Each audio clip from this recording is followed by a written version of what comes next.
Pernahkah Anda merasa sangat sendirian, bahkan ketika Anda sedang berdoa? Saat kata-kata terasa kosong, dan surga seolah terdiam membisu. Sadarilah bahwa kesepian terdalam dalam sejarah umat manusia ternyata tidak dialami oleh orang biasa, melainkan oleh Yesus sendiri. Berdasarkan catatan kitab suci, pada malam sebelum penderitaannya, Yesus berada di Taman Getsemani. Di bawah bayang-bayang pohon zaitun yang tua dan gelap, ia merasakan kesedihan yang begitu mendalam, ketakutan yang mengimpit dada, dan rasa ditinggalkan yang luar biasa. Ini adalah momen di mana Sang Juru Selamat merasakan beban emosional paling berat sebagai manusia seutuhnya. Dalam momen paling krusial tersebut, Yesus tidak dikelilingi oleh sorak-sorai, melainkan oleh keheningan yang menyayat hati. Berdasarkan ajaran iman Kristen, Yesus bahkan mengajak murid-murid terdekatnya untuk menemani dan berjaga-jaga bersamanya. Namun, apa yang terjadi? Ketika ia kembali kepada mereka di tengah pergumulan batin yang hebat, ia justru mendapati mereka tertidur pulas. Kesepian itu menjadi semakin pekat ketika orang-orang yang paling diandalkan tidak.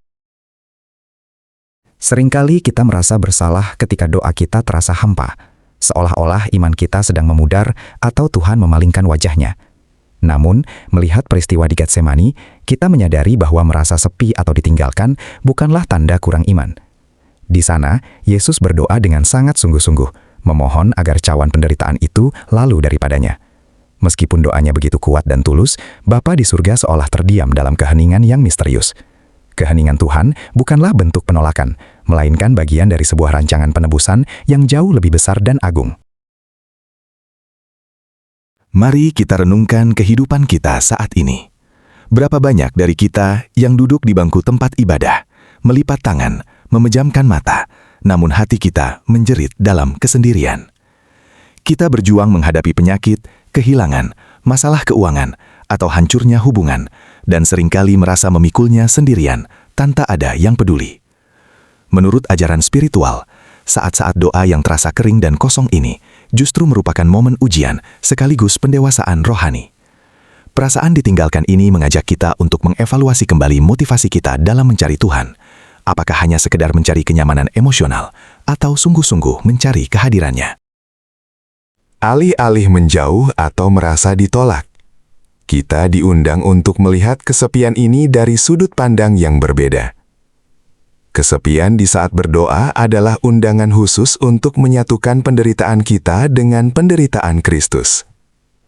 Ketika kita merasa tidak ada satupun manusia yang mengerti perihnya luka hati kita dapat mengingat bahwa Yesus telah terlebih dahulu berjalan di jalur kesunyian tersebut.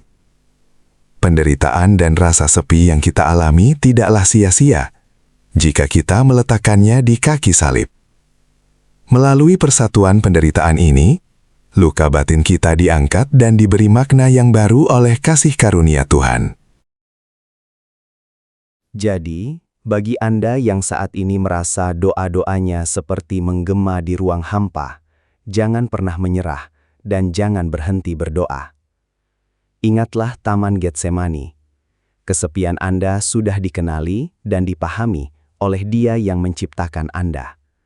Teruslah berlutut, teruslah mencari wajahnya, dan satukanlah setiap keping rasa sepi itu dengan pengorbanan Kristus yang agung.